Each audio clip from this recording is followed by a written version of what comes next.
Yep. All right. Pull it a little closer. Diane, let us know when you're Waiting ready. for electronics to get set up? Diane will give you the cue. Okay. We're good. Okay, she said. I call to order the meeting of the City of Delray Beach Board of Adjustment for October 5th, 2023. Please call the roll. Alec Hayes, absent. Mike Mills, Here. Vlad Dumitrescu, Here. Brenda Cullinan, Yeah. Jesse Slusser, Here. Robert Cohen. Here. Are there any changes to the agenda? No, there are not. Thank you. Can someone make a motion to approve the agenda? Motion to approve? I second it. Alec Hayes, absent.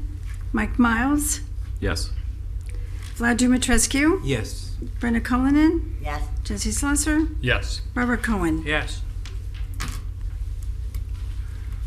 There are no minutes of a previous meeting that need to be approved tonight. That was the meeting of September 7. We will have swearing in of the public. For those that are wishing to speak on items not on the agenda, please indicate that that is what you're here for. No. Yep. Just a general swearing in of the public. Diane, are we okay or? Yes, yes, Okay. we're okay.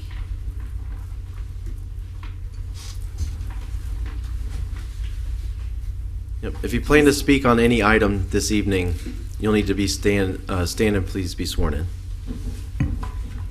Please raise your right hand by the authority vested in me, the notary of the state of Florida. Do you swear or affirm the testimony you're about to give is the truth, the whole truth, and nothing but the truth? Yes.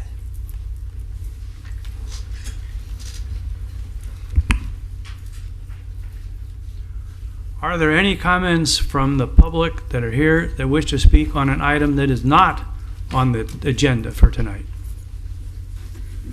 I guess that would be me. My name is Peter Carney, of Carney Stanton. My brother Tom, who you know, was not able to make it tonight, so I've been asked to fill in for him. I believe you have a letter from him in your packets for tonight's meeting, and candidly, he's asking for a reconsideration on a motion that was prior to this meeting here, and I think that's about it. I'll keep it short and sweet. Is that it, I guess? Thank you. Thank you. Are there any presentations of any kind before we begin cases? Is the city prepared for the first case presentation? And Chair, before we call that item, could you read the quasi-judicial rules? Oh, yeah, sorry. I Thank did you. that first. This hearing shall be conducted in accordance with the City of Delray Beach quasi-judicial rules. The applicant and the city shall be permitted to present their case.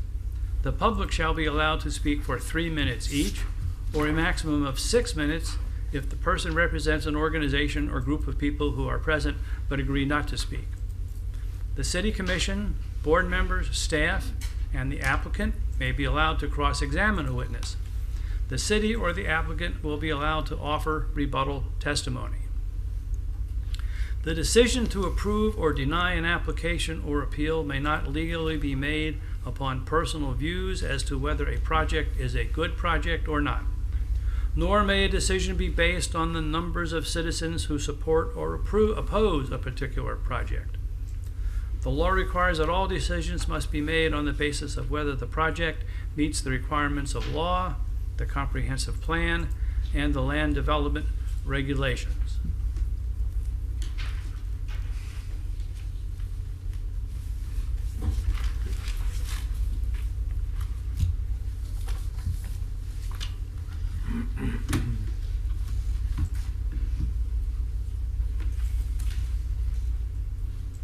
Good evening, board members. Alexia Howell, Senior Planner.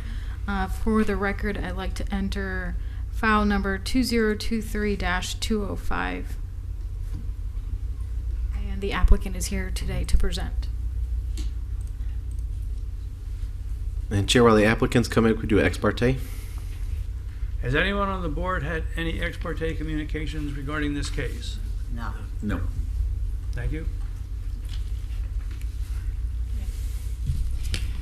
All Hi, good evening, board members. My name is Kristen Nowicki. I'm with WGI, and I'm representing the applicant for 1215 Milford Street, LLC.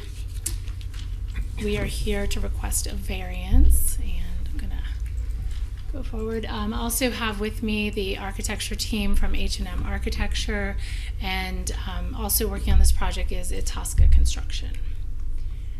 Project location is in the Wallace Drive redevelopment area, just north of Linton Boulevard and just east of I-95. You can use the little flashlight to test it out.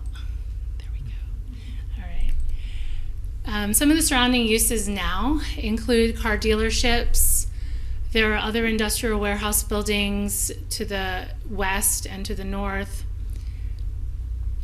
There's also a single-family home. The subject site itself, 1215 Milford Street, used to contain a single-family house. It was demolished maybe a year ago.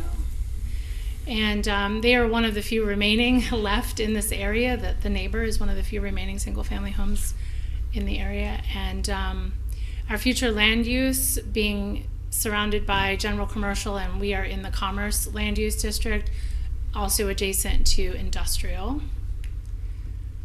Zoning on this site is in the MIC, which is the mixed industrial and commercial.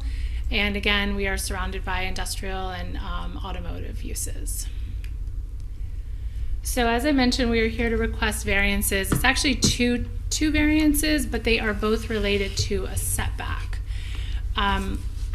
There are setback requirements of 10 feet for the interior side and the rear of the building. So the interior side is on the back of the structure, facing, it's the east side of the property.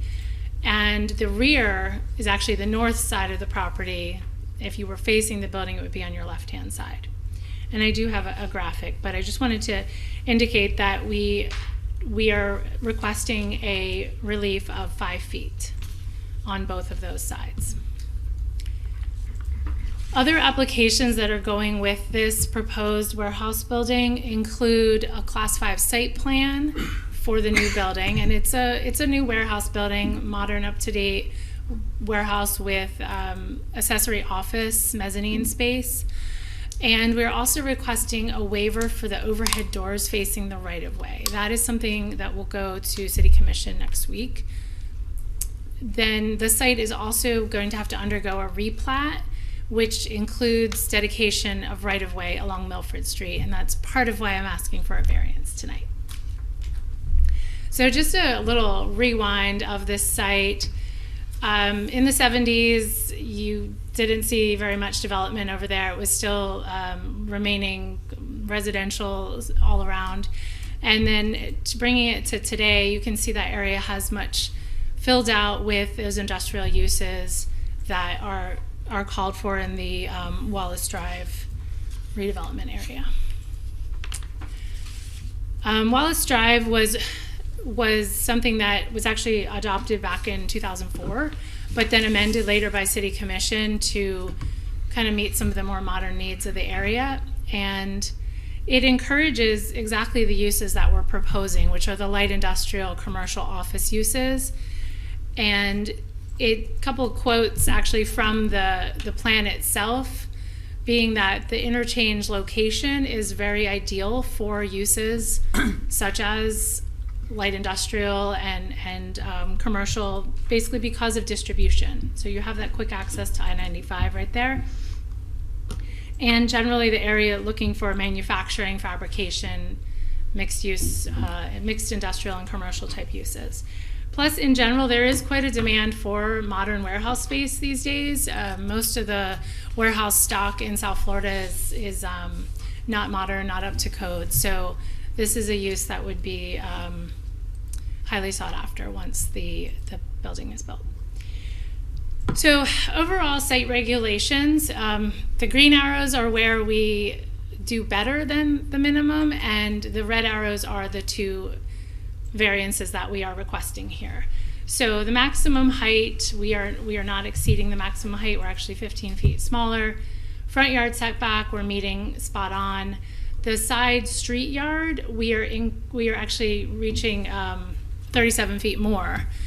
And then the maximum lot coverage, we're only at 32%, 33%.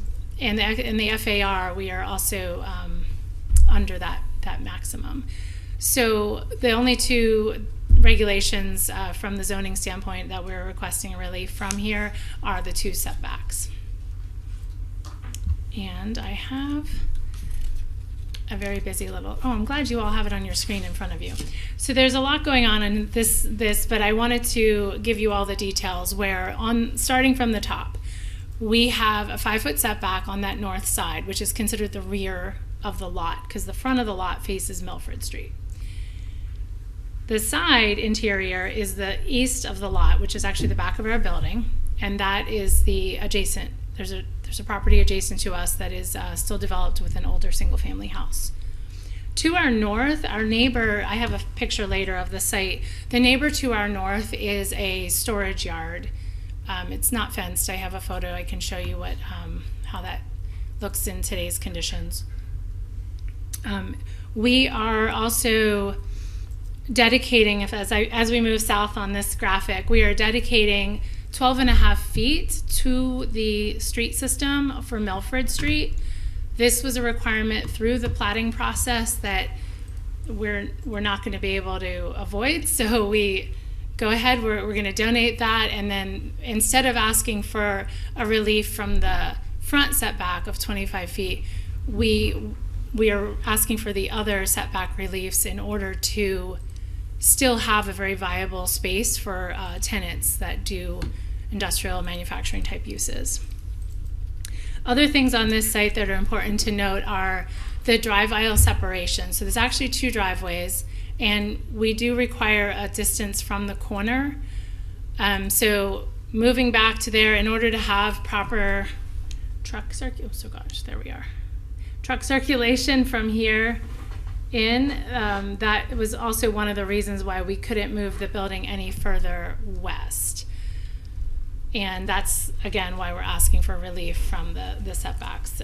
There's also a dedication required on the corner, which, this isn't, oops, there. Sorry about that. This corner here, with the plat, that is a radial dedication of 25 feet. So we have the 12.5 dedication on Milford, the 25-foot radial dedication, the separation in order to allow for proper truck clearance to circulate the parking lot. And the drive aisles are 24-foot wide, but again, this is all about circulation and being able to park the building as well. So can always go back to this if you have any questions, and there's a lot on that. This is just the variance criteria. This is in your packet as well. This comes straight from your code, and we're just going through, again, to the subject site. So we have, I'm still trying to use this, the 5-foot setback request on this eastern side, north being to our left, and that is the setback request right here for 5 feet. Couple of current photos of the site. Here we are from Milford Street, just a little past the site looking east. It is vacant, as I mentioned. There was a home there not long ago. And this is on Milford, looking straight into the site from the east side. Here's that eastern boundary area with the neighboring property. The neighbor is the one who has the white fence, and our fence is the small chain link, which wouldn't be part of the future design. This is standing on Gwenzel, which is the western side, facing the eastern side. Again, on Gwenzel, this is the northernmost side of the property. To the left, on the other side of the trees and hedges, is the northern neighbor. That is the storage yard. And then this is the storage yard that is next door. A couple of elevations. I also have a few renderings. So this is the front elevation of the building. So you can get an idea where we have 2 tenant spaces, one with a double wide garage roll-up, and then the other 2 are single roll-ups, but that is 1 tenant space on the right side as well.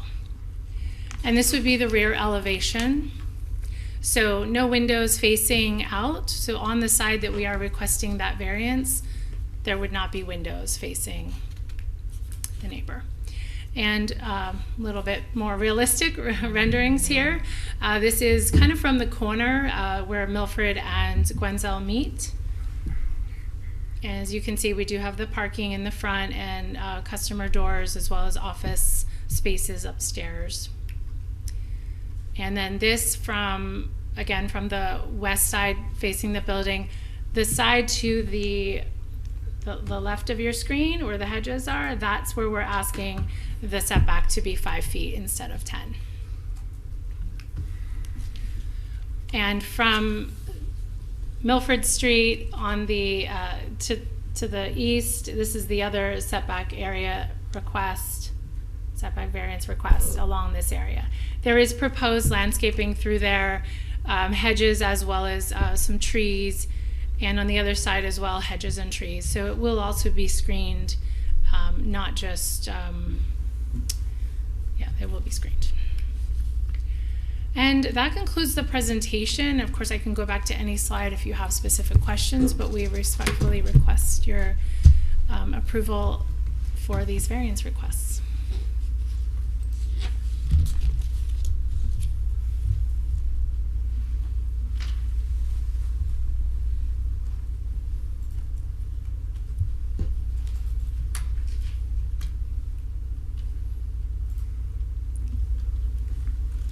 Thank you.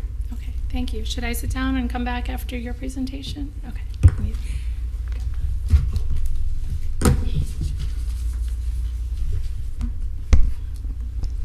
Good evening, board members. Alexia Howell, senior planner. Before I get started, I'd like to say that tonight's focus is on the variances before you, not the request for the entire site plan or the actual use. And so just for that consideration, it's for the variances only tonight. Okay, so before you are 2 variances for the reduction of the side interior and the rear setback from a minimum of 10 feet to 5 feet associated with a new construction of a warehouse and office building. This is a vacant lot located at 1215 Milford Street within the Wallace Drive industrial area.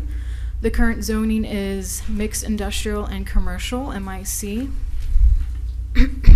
And the adjacent properties to the north, east, and the west have similar zoning district of MIC, and the property to the south is automotive commercial AC. So here we have photographs of the existing conditions. The subject property is in the middle bottom. It's currently vacant. Moving to the west, adjacent property across from Gwenzel Avenue is an existing warehouse. And the property north of the subject property is vacant with some outside storage. The property northeast of the subject property is currently vacant, and the adjacent property to the east is an existing single-family home. So a little bit of a background, as I mentioned, the variance requests are associated with a Class 5 site plan for new construction of a warehouse and office building. Here we have a capture of the recorded plat. The subject property is comprised of land outlined in blue within Lot 11, which is platted and outlined in red before you. And in 2022, there was a demo permit to demolish the existing family home.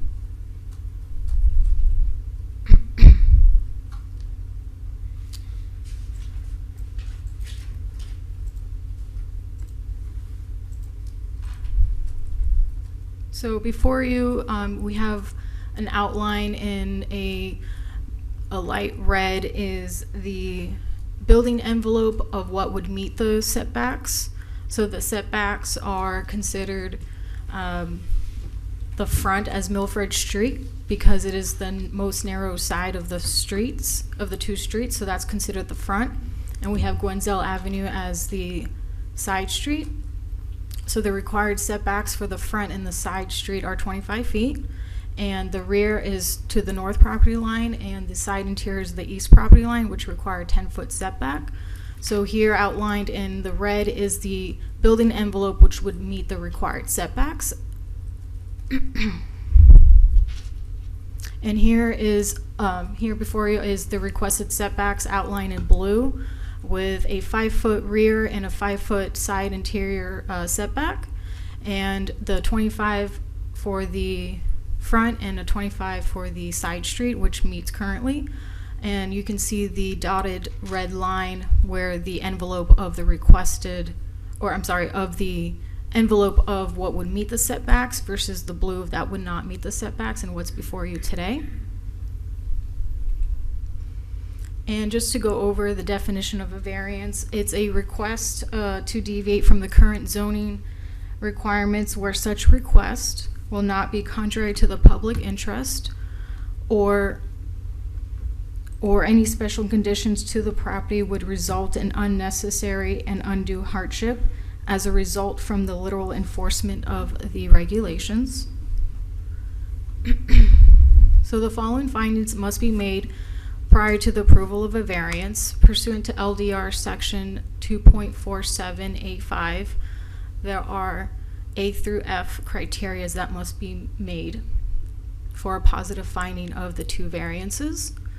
A is that a special condition and special conditions and circumstances exist which are peculiar to the land, structure, or building involved.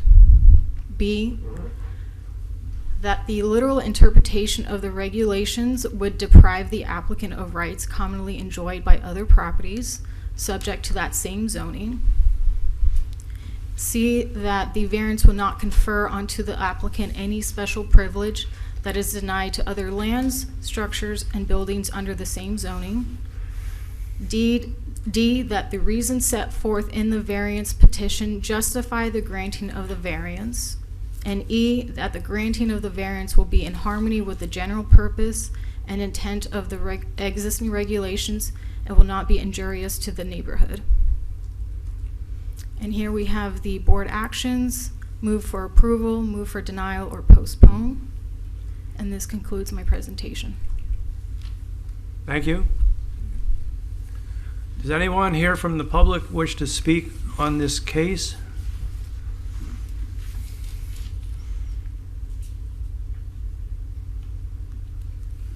If not, does the applicant or the city want to offer any additional comments or rebuttal? If the applicant, if you can just come to the microphone just to confirm for the record, there's an opportunity for you to cross-examine or provide rebuttal evidence. No, thank you. Your staff presentation was accurate. Great, thank you. Thank you. I'm sorry, I would like to add, there's an error on the PowerPoint, but it is on the staff report that criteria C from the code that the special conditions and circumstances have not resulted from actions of the applicant. I would like to add that into the record. Thank you. Thank you. Are there any comments or questions from the board? Yeah, I'm just wondering, like, in between, like, where the house is and the building, will they be building like any, or planting any high hedges so it doesn't, there's no interference, so people don't have to look out their window and, you know? Sorry if you can hear me. There will be landscaping, of course. Okay. Yes, there's hedges. At this time, they are proposed to be maintained at 4 feet high, but then there's also, is there trees as well? I know there's some on the end. Palms and buttonwood trees in that space. Board Member Colon, one thing I do want to just clarify. So the only thing that's before you is the variance itself. Oh, okay. Although that may be their plans today, the variance is not necessarily tied to a specific hedge or hedge height, other than something that would be required by code. And of course, they could even proceed with or request a waiver. So just to be clear, even if that's their intended plans today, the variance would be granted without that being required necessarily. So really, I would not rely upon today's landscape plan to influence your decision. Just Okay. abundance of caution. Thank you. Some questions concerning the site plan. Just, Sorry, just, go ahead. can I ask? Oh, yeah, go ahead. Anybody, No, yes, maybe- go ahead. Okay, so a couple of things I want to ask. Pull your microphone down. I want to ask a couple of questions. The adjacent sites, all surrounding this, are meant to be for the same use. I mean, anybody can build a similar building on three sides of this particular, correct? I mean, the zoning will allow for that. It's Jennifer or you, I'm not sure who. I mean, there's no restriction in that. So they're actually one lot on the north and two lots on the on the east, correct? And they're designed for the same purpose. I mean, Correct. they can be. They have the same zoning district MIC, which allows light industrial warehousing. Okay. And the other question is a little bit of a definition of the setbacks. I'm going back a little in this in time. I'm not familiar with the 5-foot setback. Seems very, very small. And I know about zero lot, and I know about other setbacks. My question is, what's the purpose of that setback? Can anybody clarify that to me? Because I know, well, there are fire setbacks. There are other reasons for a setback. In this case, 5 foot, in my opinion, doesn't provide anything. It's either. So the current code requires a 10-foot setback. I know, but can you tell me why? I mean, why is it 10 foot? Why is it not 12? And why is it not 7? Why is it? I know it's a kind of a tricky question, but it does matter to me, because the reason I'll tell you why. I mean, thinking that if somebody next project is going to have the same situation, obviously it would be hard to say no. You have to have 10 feet because we feel that way. It will end up being two buildings 10 feet apart and 30 foot tall. And I don't think that's that great of an idea. 20 feet separation to buildings at least has a purpose. I don't assume it's a fire separation in the sense that there'll be access to it. But still, I have a problem personally with that. The result of this agreeing to this variance from that point of view, I think it's and secondarily, if I may say, I don't know exactly. There's I guess a hardship in terms of the amount of square footage that will be lost if they have to respect this. I'm not exactly. That probably is not a criteria for us to deny or approve. But in my mind, this is not going to be a very, very smart. And the third question is, if they go. I must have missed the second one. Oh no, that was to understand the reason for the setback. The setbacks. Right. And the other one is, would that be possible to modify it to have a zero setback? If that's the case, a variance for the zero setback. So Instead of 5, so a reduction of 10, basically. Right. So Amy Alvarez, Development Services, for the record. So a zero setback is not our request. I don't really want to comment on that because that's not what has been noticed or is before us. But any applicant can ask what they would like, of course, for the board to consider. The 10-foot setback is the minimum, of course. It's not required that you build at the 10-foot. It's just the minimum. And as you know, setbacks provide relief between buildings. They provide you the ability to maintain your building. They provide you the ability to provide landscaping. There are various reasons. And just to provide that relief so everybody's not on top of each other, I think, particularly in some of the, not in the downtown, of course, where you can build a bit closer, but And then there are some fire code parameters as well. But Okay. there are reasons for it Yeah. being a 10. I think that's a typical setback throughout the city as far as a side interior or a rear. So Okay, so help me out. So you don't have an objection. It's just a legal thing if it is 10 with 5. You don't really have any other resistance or opinion in terms of that, or which one would be better. You are okay as long as we say we agree. Are you asking if staff has any safety Well, concerns? from urban design, safety, other purposes, to me, a 10-foot distance between two buildings of 30 foot tall, it's not an ideal urban sort of design. the surrounding properties can come in and request Correct. what they would like as well, Correct. of course. So why As not? you know, There's still a building fire code that has to be met for a building to come Well, in. they so block. that's- They have no openings, so they are protected in that sense. And I do think some of the questions you're asking, Vlad, are the questions you as a board are to answer. So the policymakers have adopted rules that state that it's appropriate to have a 10-foot setback Correct. at these locations. Right. And a variance is created because sometimes the rules don't work for every single situation. And so there has to be an outlet to accommodate when the situation is appropriate.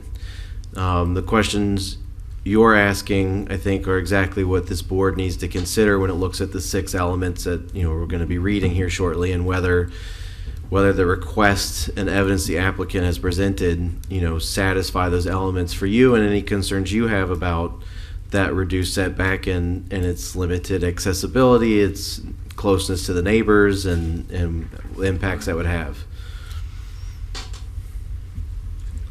Excuse me, am I allowed to speak? That's up to the board. You are? My name is Jaime Mayo with H&M Architecture. I've designed a few industrial buildings in this Wallace Drive area, and I think that the intent of the use of these properties is industrial, and if you look in the whole overlay district, this might be one of the smallest industrial buildings that you see out there. So even though we're encroaching on a 10-foot setback, in terms of the massing or, for urban design being so close to 30 foot, I think you'll see a lot of the buildings around here are a lot taller than that and a lot more continuous length as well. In terms of fire, we purposely didn't put any openings for noise so we don't avoid the neighbor, so there is no issue with fire separation, more so being that it's such a small little building. And some of the issues that this site had is the fact, I think one of the diagrams the city showed before of how this lot was originally more rectangular in the previous plat, and it got chopped off and made it a little bit awkward, so it kind of didn't suit the industrial use, which is the intent of these buildings. And all the industrial buildings, even these smaller light manufactured ones, are always 60 feet deep. I mean, that's a minimum. It's kind of based on truck, what you can put in the back of a trailer, 40 feet, plus a little bit of 20 feet to unload stuff, and the site's just so tight. I'm sure when the city made this future land use as industrial, having a variance is expected for some of these smaller little sites to fit a real industrial building in it. I think these 3 or 4 right here have been, for lack of a better word, a little bit bastardized for an industrial lot, so because they were originally residential, so it is a little bit tough to make a viable industrial property on these. But in terms of the massing it and only having 5 feet away from it, I don't think it's going to hurt it much. And this diagram, and just on the side note, is a little bit unrealistic with the blue. Our setback, it looks like we're on top of this whole site. Our setback's pushed back like another 25 feet, so it might look a little bit more imposing on here. And as far as the landscaping around it, we are required to have landscaping around it. So again, one thing I want to clarify. I know, but this I'm is just a saying proposal today, but windows could be added. It could be a completely different building by the time that it makes its way to SPRAB or Planning and Zoning Board. And so today, really the only thing that you can decide is whether a building's footprint should be allowed to encroach within 5 feet of the eastern side and the northern side. And at that point, the control would really rest with a different board to mitigate any impacts that they may or may not see. Sure, and please note that we are in for site plan approval. I mean, obviously, if that gets approved, the elevations that we showed today is what we're going for. And even if we wanted to add windows at max with a 5-foot separation, you only get 10% of the wall area for fire codes to add windows, but we don't want any windows on there. But again, you have to remember that the site plan board that will see the elevations may say, I don't think it meets the criteria, you need windows. And I know you got a 5-foot variance, but maybe you need to set it in so that you can have windows so that you can meet fire code. So, Can we pull up the historical plat? Again, I don't know which presentation it was in. It was just a few behind. Yeah, this right there. So, that- question for staff: if that's how it was platted, how does it get chopped up like this? well, history is interesting. Where you say, hey, I want this part of my land, and that's going to be it. So, you know, our platting process has kind of helped with that now. So who owns the little sliver adjacent to lot 10 there? Is that the owner of lot 10? So the little sliver, Yes, is, that's if you go part back of to the the aerial, neighbor. you'll see that's where it kind of goes Mhm. in. And Yeah, so in the bottom left corner, those green boxes Yeah. represent different parcels of ownership. Okay. And that's in a single-family home that exists in a industrial, future land use and industrial zoning? mixed industrial commercial, so it's not straight industrial, just for Understood. clarity. But it's not residential still? It's not a residential zoning district, that's correct, because as we know, our city developed organically, and so we still have residential uses in areas where you don't Okay. find them anymore. Yeah, that house was there since the 40s, according to what we could find on the property appraisers. So Yeah, I mean, one of the last few remaining. There's This- one other one further down the street that I saw. So. this is a tight site because of that. So I definitely sympathize with east-west for fire safety and access and, you know, depth for warehousing. Is the rear to the north. I'm just curious from staff's perspective, on the site plan, they're talking about a stall reduction. Is that something that is a waiver or is it a variance? Stall reduction? Yes, parking Oh, required? a parking reduction. That is a, That's through the site plan. that would be,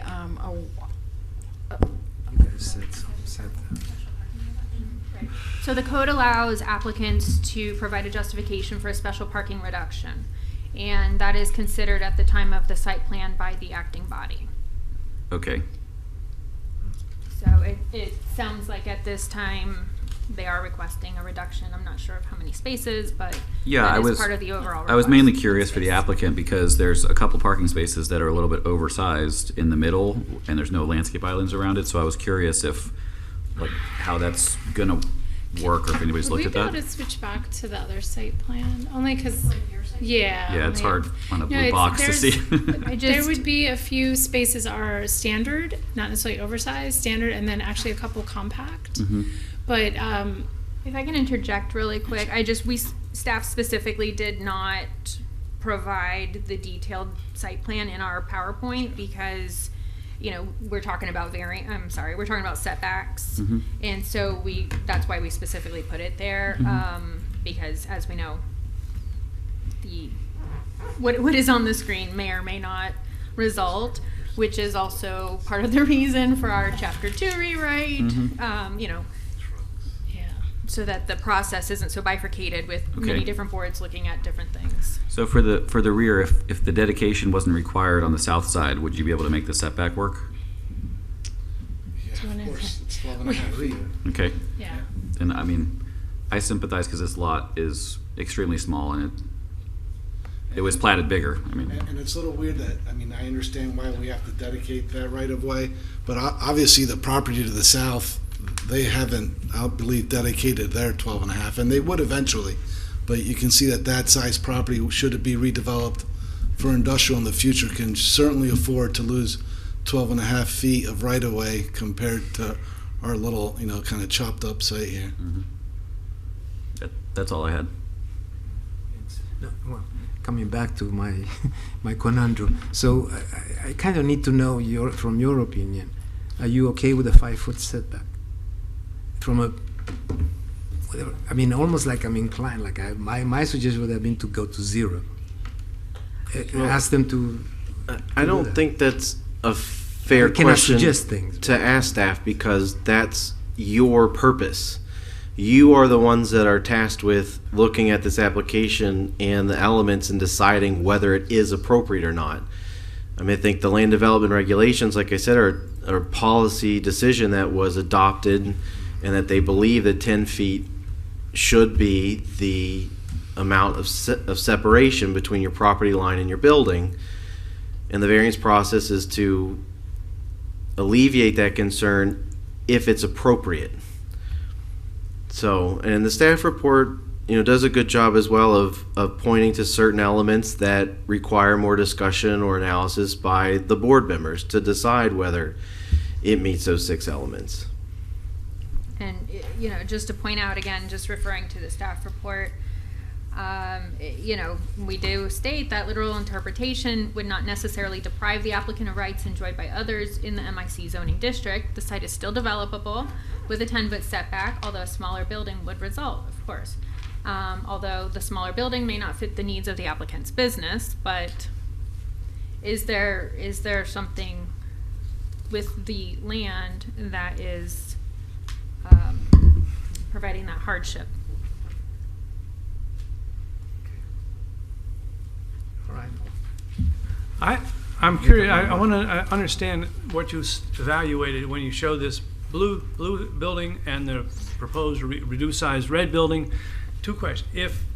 What is the impact by the client if the building as shown was moved as proposed? Obviously you can't go south because you got a setback, but to the west, what is the impact on the parking for the trucks and the vehicles so much as to render the building unusable if that's done? Or do you have to reduce the size of the building to meet the required setbacks and still allow it to have the parking and trucks operation and whatever they say they need? Would that be all right? Because to me, they're using a small percentage of the allowed land for the building. I think it's 36% instead of 60%. The building is small given the allowable size of the building on this size lot. And it seems to be largely driven by vehicle requirements. Then I'm saying, okay, fine. But if the building was simply reduced in size, as shown by your little red box, is that completely unacceptable for the intended use, or is it an inconvenience to the intended use? To me, there's a big difference. And that sounds like something the applicant would. Yeah, it's up to the applicant, would have to tell us. Yeah, we can't, if we have to reduce the building in size as shown and maintain the vehicle space that we think we need, etc., does that render the building completely unusable for the intended purpose? Or is it simply, well, we couldn't make the building as big as we'd really like, but we could really live with it if we wanted to? So before anybody jumps in, I just want to clarify, because the actual element talks about the reasonable use of the land. So yes. Your description, I think, generally is accurate, but it's not quite that extreme. It's would they no longer have reasonable use of the land without the variance? I agree. Yes. That's why, to me, there's a distinction between it makes it completely unusable on the one hand, or unreasonable. On the other hand, it's simply not as big as we'd really like, but it's still usable as is. But to me, that's the difference between, is it a reasonable or unreasonable? And that's what I'm looking to the applicant to say, well, no, if we had to reduce the building as shown, it wouldn't work at all. There's some problems with the site plan. I just pointed this out. It shows that on the east, it shows 5 feet is required setback and 5 feet is a proposed setback. That doesn't bother to show, as your drawing does, where, for information, where the boundaries would be on the east if the setback was located 5 feet to the west. Your drawing showed that, but the site plan doesn't provide that information. And I guess to me, there's going to be a fence to the east, Well, for practical purposes, it's not too, I think 5 feet is probably adequate to allow maintenance of the building with a fence in the way. 10 feet would be more, but then of course, if the fence isn't there for some reason, or it's not built, access to that site is not a problem. The other and then my question was also really related to is with the fact that the building is not as big as it would be allowed on this lot, reducing it, make it completely unusable to the tenant, to the applicant. Well, and again, just to clarify, would it not result in the reasonable use of the land? Yes. Not the only use? Yes, but I hate to say it, would that change result in having to abandon the project completely? Well, again, I don't think that. If we My can't- concern is that you're talking in the extreme ends of that, and whether this particular project would continue if its square footage was reduced is not one of the elements. But we do talk about whether the petition justifying the granting of the variance results in the reasonable use of the land. And so really the question I think that you're articulating is whether without the setbacks the property owner would not be able to enjoy the reasonable use of the land. Yes. Yes, absolutely. Okay. Mm-hmm. Was this property also a residential zone before it all switched to this mixed industrial commercial?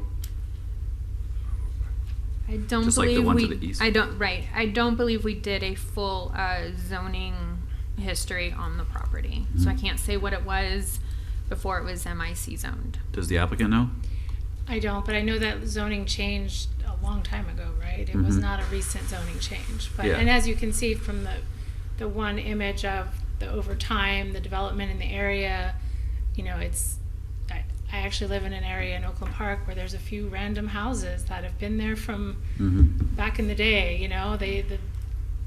They're still there. They haven't left yet, but sometimes there's just one or two left, and so I don't know.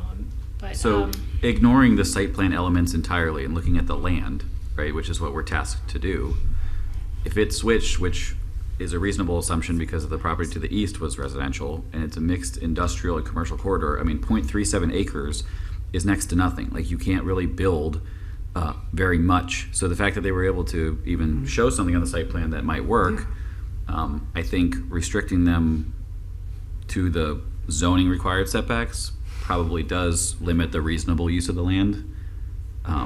That's just how I see the land getting chopped up, and it's less than the platted lot, which is a reasonable lot size when it was platted. So that's where I stand. Well, I'm coming back a little to that question. It's kind of absurd, but why can it be zero? How that? Well, they can didn't be changed? request zero. I know, but why can they request zero? Well, they could have requested zero if that was their application. Right. I mean, to my knowledge, there's no limitation on what an applicant can ask for. Right. But obviously, each application stands on its own, and a 0-foot setback is a different application than a 5-foot setback request. And it's the minimum variance permissible that we have to vote on, right? So if they went to zero, you have no landscape buffer, you have no fencing, you have no ability to not go on somebody's property. So that's why I would think they didn't ask for zero. And then you're Okay. looking at other relief, like Yeah. landscaping. Right, there'd be 4 more variances, so. Right. And this allows for maintenance of the landscaping we do want to plant as a buffer, so we didn't want to go any further than 5. But as Jaime was mentioning, there are buildings that are pretty standard in size, much deeper and larger than these because of things such as trucks that have to back in to unload, space needed for circulation within the building for those unloading and machinery purposes. I mean, the future tenants, the marketability for that, there's a standard on what people are looking for in the industrial areas, and this is the closest we can get to that. So and there was an attempt actually to acquire the neighboring properties, and that was unsuccessful. But obviously, a larger piece of land would have made for a much easier. We wouldn't be here today if we had a larger piece of land. So, if just adding any of that to the record, if that can help answer some questions. Any other comments or questions? All right. Okay. Review the items to be considered. So, sorry, let me get the right page up here.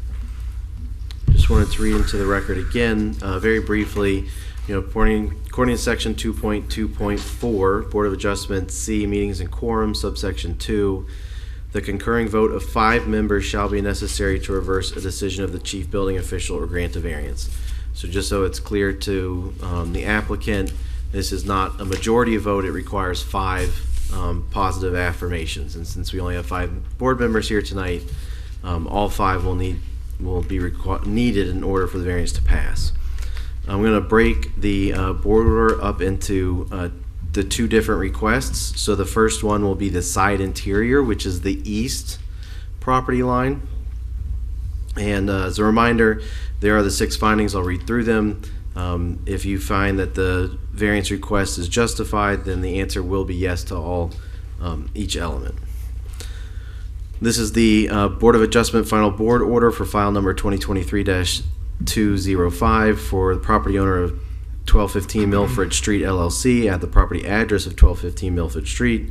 The request is consideration of a variance from the Land Development Regulations Section 4.3.4K Development Standards Matrix to reduce the side interior east setback from a minimum of 10 feet to 5 feet. Pursuant to Land Development Regulations Section 2.4.7A5, following consideration of all the evidence and testimony, the Board of Adjustments for the City of Delray Beach finds as follows. 1, that special conditions and circumstances exist which are peculiar to the land, structure, or building involved and which are not generally applicable to others' lands, structures, or buildings subject to the same zoning. Alec Hayes, absent. Mike Miles. Yes. Vlad Dumitrescu. Yes. Brenda Cullinan. Yes. Jesse Slasser. Yes. Robert Cohen. Yes. 2, that literal interpretation of the regulations would deprive the applicant of rights commonly enjoyed by other properties subject to the same zoning. Alec Hayes, absent. Mike Miles. Yes. Vlad Dumitrescu. Yes. Brenda Cullinan. Yes. Jesse Slasser. Yes. Robert Cohen. Yes. 3, that the special conditions and circumstances have not resulted from the actions of the applicant. Alec Hayes, absent. Mike Miles. Yes. Vlad Dumitrescu. Yes. Brenda Cullinan. Yes. Jesse Slasser. Yes. Robert Cohen. Yes. 4, that granting the variance will not confer onto the applicant any special privilege that is denied to other land, structures, and buildings under the same zoning. Alec Hayes is absent. Mike Miles. Yes. Vlad Dumitrescu. Yes. Brenda Cullinan. Yes. Jesse Slasser. Yes. Robert Cohen. Yes. 5, that the reasons set forth in the variance petition justify granting the variance and that the variance is the minimum variance that will make possible the reasonable use of the land, building, or structure. Alec Hayes is absent. Mike Miles. Yes. Vlad Dumitrescu. Yes. Brenda Cullinan. Yes. Jesse Slasser. Yes. Robert Cohen. Yes. And 6, that the granting the variance will be in harmony with the general purpose and intent of existing regulations, will not be injurious to the neighborhood or otherwise detrimental to the public welfare. Alec Hayes absent. Mike Miles. Yes. Vlad Dumitrescu. Yes. Brenda Cullinan. Yes. Jesse Slasser. Yes. Robert Cohen. Yes. Can I please, so the Board of Adjustments has made positive findings for all 6 elements. At this time, can I please have a board member make a motion to approve the variance for the side interior setback? So moved. Second. Alec Hayes absent. Mike Miles. Yes. Vlad Dumitrescu. Yes. Brenda Cullinan. Yes. Jesse Slasser. Yes. Robert Cohen. Yes.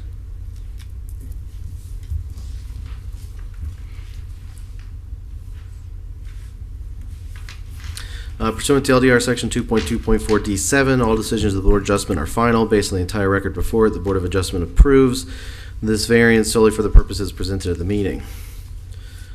So that concludes the first variance request for the side interior east setback. I will now read the board order for the rear, the north setback.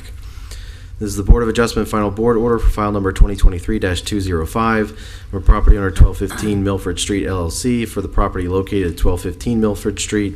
The request is consideration of a variance from the Land Development Regulations Section 4.3.4K Development Standard Matrix to reduce the rear north setback from a minimum of 10 feet to 5 feet. Pursuant to Land Development Regulations Section 2.4.785, following consideration of all the evidence and testimony, the Board of Adjustments for the City of Delray Beach finds as follows. 1, that special conditions and circumstances exist which are peculiar to the land, structure, or building involved, and which are not generally applicable to other land, structures, or buildings subject to the same zoning. Alec Hayes absent. Mike Miles. Yes. Vlad Dumitrescu. Yes. Brenda Cullinan. Yes. Jesse Slusser. Yes. Peter Cohen. Yes. 2, that literal interpretation of the regulations would deprive the applicant of rights commonly enjoyed by other property subject to the same zoning. Alec Hayes absent. Mike Miles. Yes.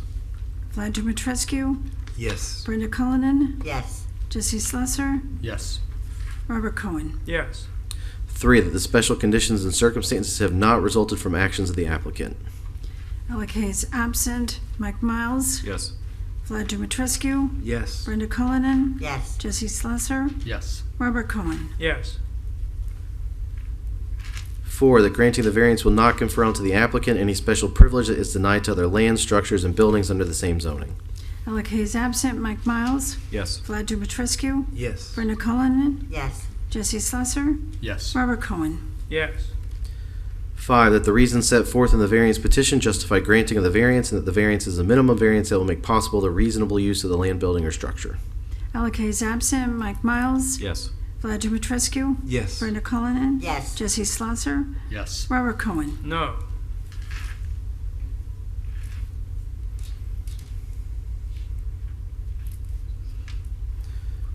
6, that the granting of the variance will be in harmony with the general purpose and intent of existing regulations, will not be injurious to the neighborhood or otherwise detrimental to the public welfare. Alec Hayes absent. Mike Miles. Yes. Vlad Dumitrescu. Yes. Brenda Cullinan. Yes. Jesse Slusser. Yes. Robert Cohen. Yes. So at this time, the board determined that there was insufficient evidence to find that the reasons set forth in the variance petition justified granting of the variance pursuant to our land development regulations. I need a board member to please make a motion to deny the variance for the north setback.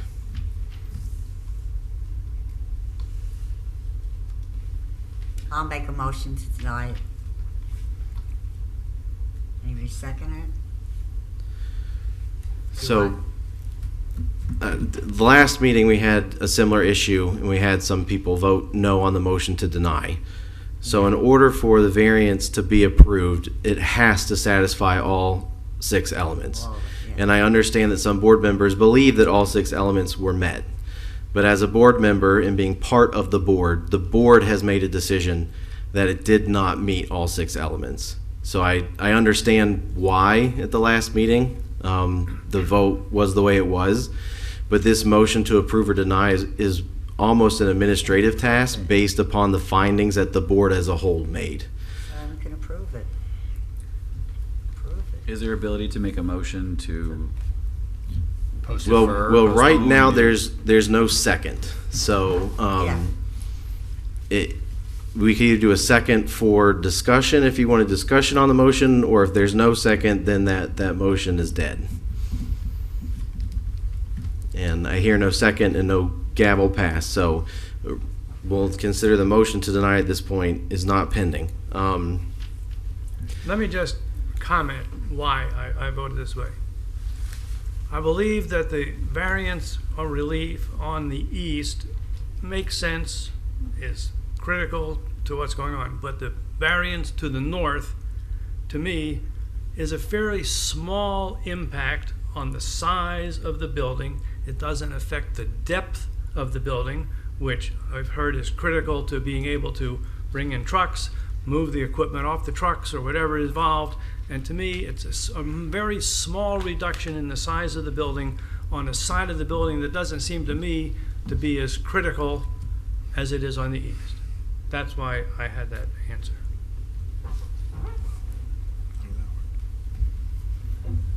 So I still think my direction to the board should be that you've had a full and complete quasi-judicial hearing in which evidence was presented, and and evaluated by the board, and that the board as a whole has determined that one of the elements is not satisfied and therefore the variance request should be denied.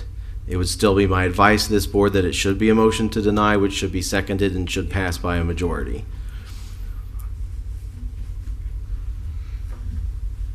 Make a motion to deny the variance. I second it.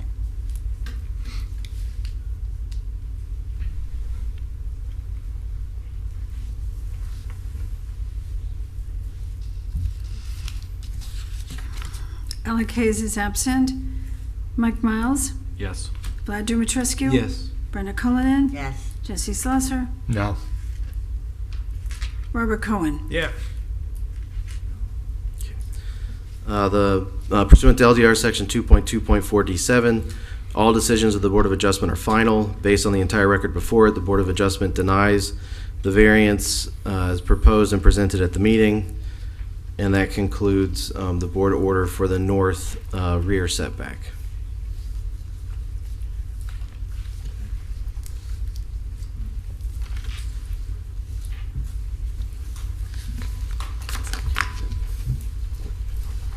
Thank you, everyone. Are there any Thank you. comments from the staff relative to other issues?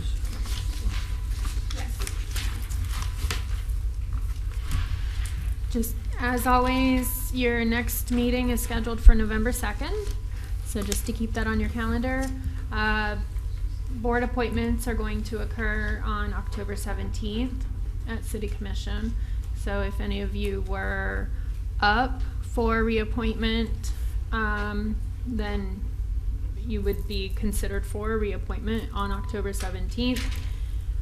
If you're termed out, then I'm not sure if any of you were termed out. It's been a couple of months since we have been talking Yeah. about this, so I just don't recall. As far as I know, I'm out. I was originally August 31st was the end of my term, but it was extended to October 31st. so you've been able to enjoy an additional couple of months. So I We agree. appreciate Yes, that. but I anticipated not being on the board November Okay. 2nd, Okay, well then, unless You can watch from home. I'll be honest. I will be here November 2nd, okay. but I anticipated Meaning that in town or at the meeting? in town. Oh, okay. I'm leaving the country on November 5th, Oh, but okay, I won't gotcha. be here. But, Well, you'll so- be able to watch from home if you would like, that's- or you I can won't- be I a won't member plan of on the being here. audience. Then I assume we're not eligible for Yes. November 2nd meeting. I won't plan on coming. Yes, That's fine. so since you've termed out, I don't believe I saw your name on any list to be appointed to another board. Listen, I I've believe had I two did terms. see. Yeah, I've had 2 terms, so I didn't Yes, apply. but I mean on another board. Because Yeah, there are board appointments for Planning and Zoning Board and for the Site Plan Review and We Appearance just had Board. to turn in new applications by midnight of October 3rd. I got the email during the day on October 2nd. It said resubmit your applications by midnight on October 3rd, so I did. But I don't know whether they moved Okay, well, anyplace. I'm not sure. Okay. The clerk's office is on top I of don't that know. effort. I don't know why so- that happened, but I resubmitted. Okay, well, if you are appointed to a board, you'll be notified. But of understand. course, watch the City Commission meeting on October 17th for board appointments. And you can see if you've been appointed. And then, or you can And if not, wait. I'm coming back here or what? If not, then you would get to take a break. But I think, Yeah. especially, So No, wait, I'm not I can supposed to come back here. No, if no. I'm not right, appointed. then, So I you can- then ignore November 2nd. Yeah, clarify just a little bit. So in section 32.08 of the Code of Ordinances, it specifically states that when we have reorganization or reconstitution of a board or committee, that the entire board is reappointed, or reselected, I should say. And they have staggered terms, so half of them will be 1 year and half of them will be 2 years. So this Chapter 2 amendment is changing the composition some, the duty some, doing a couple different things that triggers that section of the code. So even if right now your term should not be over, you need to make sure with the clerk's office that you have an application in for whatever boards you might be interested in. And I believe all 4 of the land use boards are being reappointed. So HPB, PZB, SPRAB, and BOA. I'm not sure about HPB. Are they? HPP is Oh, not. okay. So it doesn't matter if I just got appointed like 4 months ago. Correct. You're fine. I'm fine, Right, but you're or in do the I need middle to? of your 2-year Okay, term. I don't have to worry. I believe I'm the same Yeah. thing too. It's That's only PZB and SPRAB Okay. are being holistically I'm sorry. appointed. That's correct. I'm sorry. I had your thought as soon as 2 days ago, Yeah, but because I they're got some not clarification on that. changing the composition of this Right. board. It doesn't trigger that provision. Okay. So ignore what I said. If you've been appointed and your term is not over, you will remain a Okay. member of this board. Yes. Sorry about that. Alright. You're sharing in our confusion Yeah. and just everything that we've been I'll dealing with figure it out rewriting eventually. chapter 2. And then just so you know, since we are talking about chapter 2, the application that was before you tonight is a commercial application. So after chapter 2 is hopefully adopted on the 17th, the variances that this board will be seeing will only be single family and duplexes for the most part. I mean, you'll maintain other duties, but as far as the setback variances, and that's what you mostly see anyways. But for these commercial or even multifamily developments that require the full site plan review, so that we're not bifurcating the review process and you go here, and everybody's asking about this, that, and the other, but it's not under your purview. Oh, but they approved this. That's going to be a holistic review now. So this application, had they waited another month or so, the whole thing would have gone to Planning and Zoning Board because of the variance. I was going to comment that it's very challenging on this board because we're being asked to ignore all the site plan components, but the criteria talks about the reasonable use of the building and the structure, and we're said just look at the land, but so it's very challenging. Understand. So that's a good move. And it's challenging for us when writing the reports as well. But so the whole goal was to have holistic reviews where, with the appropriate boards. So do those variances then get tied to the site plan itself that's being voted on at that board, or with the land like these do?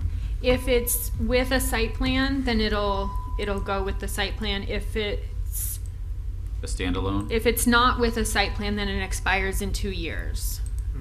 If So those it's are all not, changing too, Well, okay. I haven't seen the complete full version of the most recent chapter 2. So I believe something along the lines of what Amy's describing I think I is still have it up on my computer. is accurate. My understanding was that the variance expires if it's not acted upon within a certain number of time. Not that in 2 years the city writes you a letter and says you now need to move your building 5 feet or get a new variance. Well, yes. So the variance expires if it's not utilized. not, correct. Not just automatically what I expires. meant. Because it's tied to a site plan, that makes more sense now. That's a really good, smart change by the city. Yeah. No, and we heard that advice from every single board. Yeah. Because even, so for instance, the last planning and zoning board, I had a plat that was really very ministerial because the plat was just subdividing the lot to match the SPRAB approved site plan. But the planning and zoning board members didn't like this limited access on the alley and discussed whether the plat should be approved, but the site plan's already been approved. And so instead of having limitations placed on the review, it really allows a complete and thorough. So if all of these are changing on the 17th, do we need to discuss this letter that we received now? Well, so if the As a board board. wants to discuss that letter, it has to be at this meeting because the action that the individual requested can no longer be taken after this meeting. So our local rules say that reconsideration can only be done at the same meeting or the next meeting. So if any board member wants to discuss the letter that Mr. Carney had sent to you, this is really the only opportunity in which anything could be done to address it. As I understand what he said, before anything, in order for anything to really happen, the board must. One of the What's three it? people that denied it would have So to. here, let me, the board has to take some Vlad, if you want to action take one and pass those down. Yeah, you have it in here. Yeah. So, what Mr. Carney was referencing in his letter is something called a motion to reconsider. Right. And we find the motion to reconsider in our local rules. And it's what I'm actually passing out. It begins at the bottom. This is, This is from you. yes. Thanks. So what I've passed out to the board, and Diane, I'll make sure you get a copy for the record. But this is the language for a motion to reconsider in our local rules. And so an action can be considered at the same meeting, which obviously was the previous one, or the very next regular meeting, which is this one. And it can only be made by a member who voted on the prevailing side. And so I did go back and confirm in the meeting that Mr. Miles and Mr. Hope I'm going to pronounce it Schlosser, Yes. you voted no, so you were not prevailing members. So a motion to reconsider at this point would have to come from Ms. Cullen or Mr. Dimitrescu or Mr. Cohen if he wanted to pass the gavel. And There were 2 votes, and I voted differently on the 2. so According to the letter, I was trying to listen to the video the other Yeah. night to find it because there's no minutes, but I didn't listen to it all. well, Mr. Carney in his letter references your findings. Yes. Your findings are not your action. Those are just determinations you made regarding the elements. The action itself by the board was a motion to deny, Yes. in which 4 members voted affirmatively and 2 members voted negatively. So the 4 members that voted to deny would be the prevailing voters, which is why Mr. Miles and Mr. Schlosser are not able to make a motion to reconsider. And there are 3 of us here. Yes. So for me personally, on the, special conditions, circumstances have not resulted from actions of the applicant, that's kind of what I was talking about. It's challenging to look at a site plan that's being evaluated, but so I got maybe a little confused on that criteria in particular, because obviously on that case they were putting a pool up front, but the variance request was relative to the land. So I would be willing to reconsider that criteria myself, but that's the only one that applies to me. And the other thing I probably should talk about some as well is a motion to reconsider should not be used merely to reconsider the item.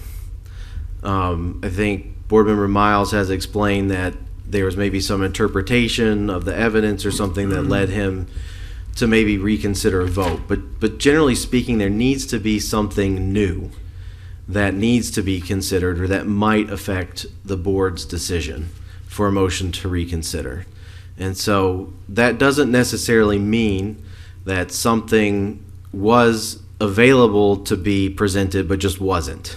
Like if there had been more examples of other pools. If that evidence was available at the other hearing, the applicant was given his due process rights to present any and all evidence that they thought was appropriate. So we really aren't looking at any evidence that was available to the board or could have been available to the board at the last meeting. So that would be another issue, is that if a board member was going to consider a motion to reconsider, there needs to be something in the letter that occurred or that is new evidence between the hearing that the applicant was provided and this meeting today. I was trying to pull up the data from this thing from before because I guess it's like, what's the definition, as we're going earlier in tonight's meeting, we're asking about what's definition of this, what's definition of that. Well, what's the definition of results acting from the actions of the applicant? Well, and that's again, it's Right. almost It's all- almost Vlad's question, and we can provide some guidance on that. I don't want to talk about the specific application just in case a I motion to understand. consider comes, I but can't motions. in some ways, an applicant, this applicant, for example, of the hearing that just occurred, they did not create the odd shape of the lot, Right, but they did create their site plan. right. So, in one way, the applicant's not responsible for the size or the configuration of the lot, but the applicant is in control of what they're proposing to build there. And I think the board's discussion today was that the industrial use requires certain concessions in order for it to function appropriately with vehicular circulation or the type of vehicles. And so, in this particular application, maybe it was the lot size that prevented a reasonable use of the land. in the application that Mr. Carney had presented, I think there was some board discussion on, is having a pool or not having a pool, prohibiting the reasonable use of the land. It wasn't a circulation issue. It wasn't, a use issue. It was a pool that was creating the variance request. Well, mine does similar.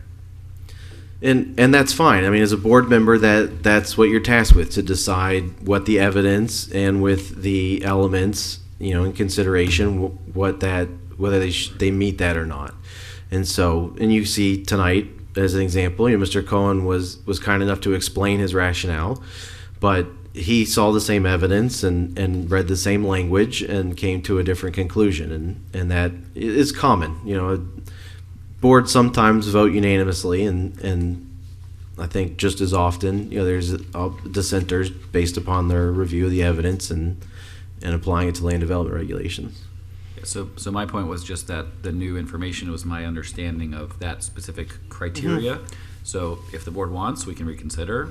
I can't vote on that. I just wanted to state that. So Yeah, I based some of what I decided, and the argument in this letter really hasn't changed my mind. He basically states that pools are common in this zoning. Which could be words, considered reasonable. Well, yes, but when you look at the map, which I did before, of this neighborhood, Sure.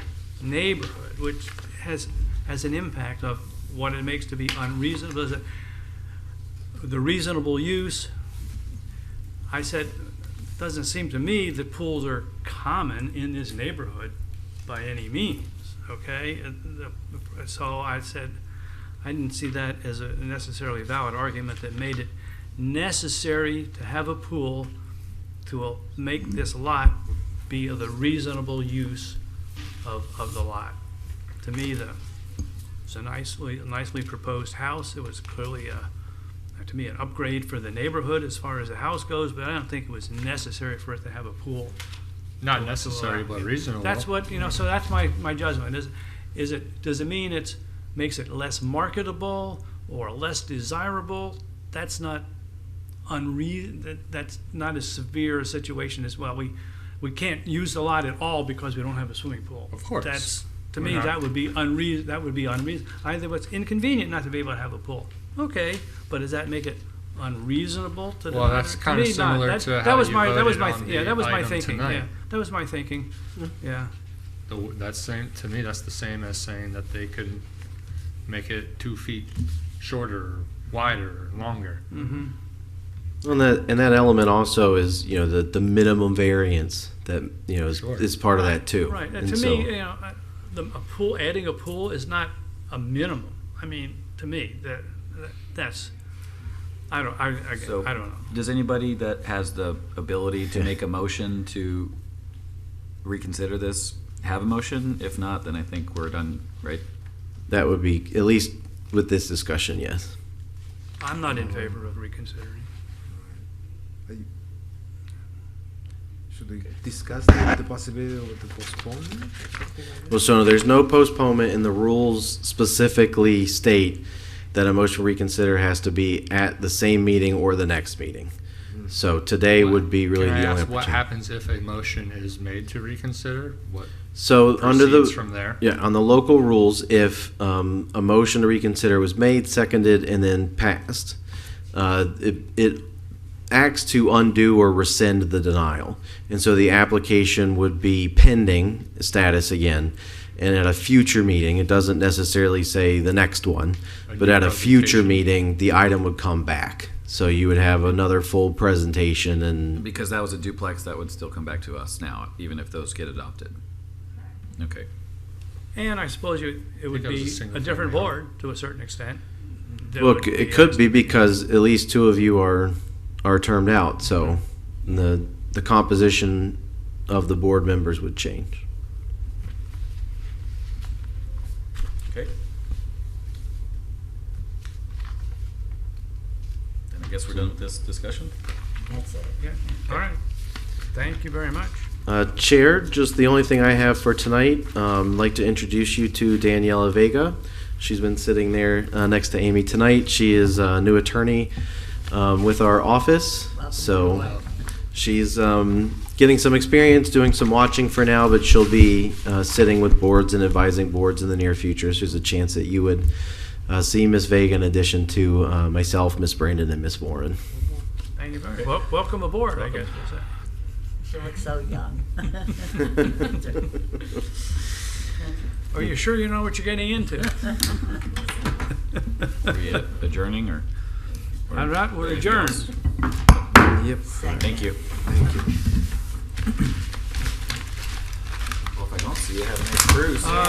Thank you. I hope. Sounds like you might be here, but we'll see. Because I'm not eligible unless they Diane. change the rules all of a sudden, or have nobody else to volunteer and they beg me. But Then you might end up just being here, Well, yeah, right I'll be gone before, for- yeah, right yeah, before your cruise. Thanks, Dan. like Yeah. that meeting and the next two would be I won't be here at all.